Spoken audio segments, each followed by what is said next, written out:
Damian Maffei, and you are listening to the Movie Raid.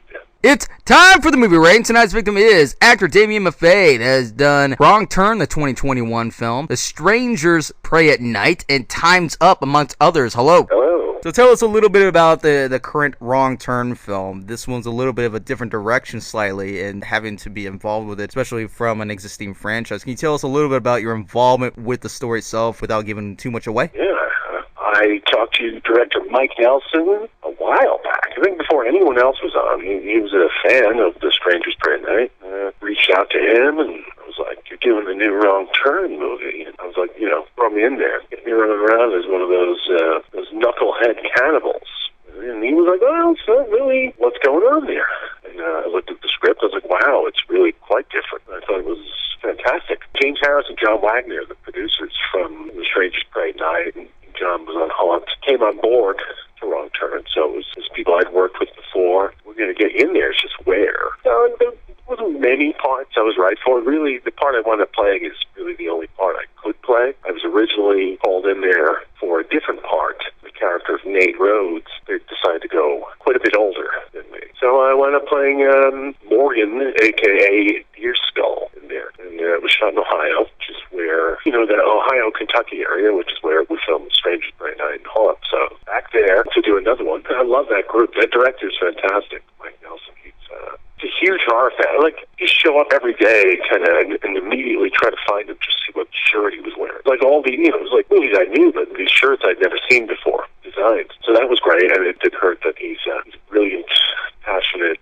filmmaker. Yeah, it was really good movie to be on, and the locations were very tough. It was probably the toughest shoot location-wise for anyone on that movie. Pretty great time, and I think the movie itself is fantastic, and I got to do something different, and certainly something that I haven't been doing film-wise, so I really appreciated, was flattered by the opportunity to be a part that I was. Do you consider this more of a more of the other side of the world type, what's going on the other side of the woods type of mentality of this story, rather than just looking at it slightly different direction as what we've already saw in the previous sequels? Very different.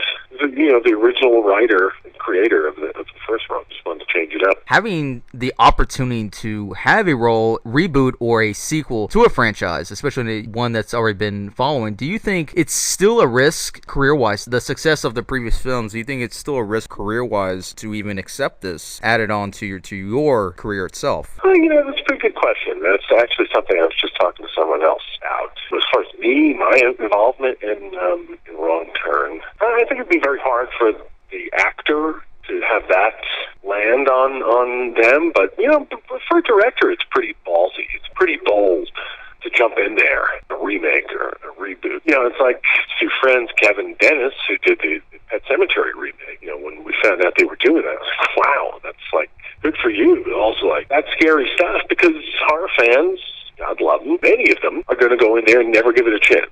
And then maybe in 20 years or something, they'll revisit it and be like, well, maybe this wasn't that good. I mean, you got to really have a set of brass balls to jump in a beloved remake or reboot. And that's the other thing is that, at least in America, I never heard anyone talk about the Wrong Turn movies. Every now and then, the original would pop up in a discussion in a horror group.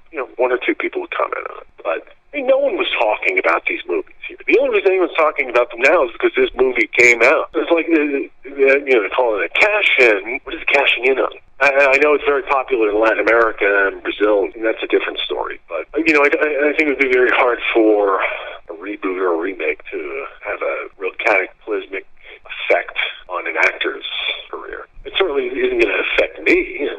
Well, first of all, I've seen more positive reviews and words on Wrong Turn than negative. Just that, the horror community is very loud. Fandom is very loud. You see a lot of that because, they vocalize it the most. Even if it was, lynched across the board, it wouldn't come down to me. My participation isn't that much. And nobody knows who the fuck I am anyway. I'm not going to show up all in for something. Like, wait a minute, you're the guy from Wrong Turn. Get the hell out of here. But if you got the genre fans who have a respect for it, who are making this thing, and the people who own the property allow the creatives to bring forth let their vision out there, then there's a good chance, there's a good script. I mean, people, half the fans are still going to go in there and fucking hate it. I mean, that is a reboot or a remake to get behind, I think, for me. Like, it was just this Silent Night, Deadly Night remake announced today. And I've been gang tagged in on a lot. I think someone started a petition to get me to play, even if no one knows what it's about, the remake, but just to get me to play, like, say, The Killer. And, I mean, I see the why behind that, as I've been playing a lot of these Killers. I thought about it for a moment. I mean, if it's a cool piece, that's a character who's not just, the slasher villain, but he's also, in theory, going through some things, some emotional things. It is a chance for an actor to dive in there and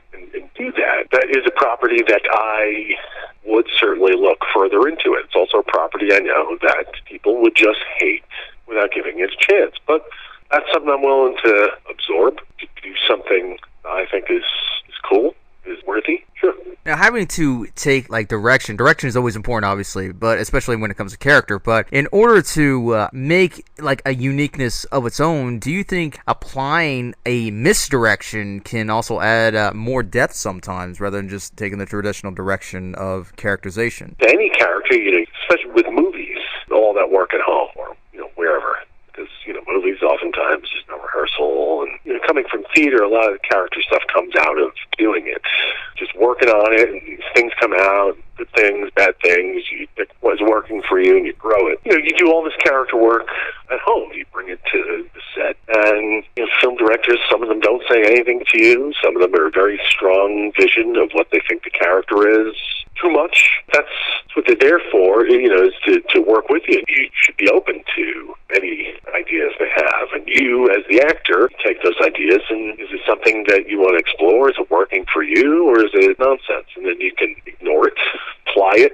But once you apply a direction, then it's out there. Then you're not going to be in the cutting room, so they can use whatever they want. So if you're just giving the director, taking one for the team there, that very likely will wind up in the actual movie. So, you got to be careful what you put out there. Misdirection-wise, I mean, it's an old actor trick to the director into thinking that your ideas are his, kind of flip it around and put it on them. So, that was a great idea, but you just find out what works for you. Is self-evolving with character better with the genre itself, or evolving you as you progress through each character? Now, obviously, it's important to evolve as an artist and as well as acting, but when it comes to the genre itself, when you've been in the genre, when you've performed so many horror-based characters and so forth, do you think it's best to evolve with the genre, or do you think it's best to continue to evolve through each character after each character after each character? Evolve with each character. I mean, a particular genre.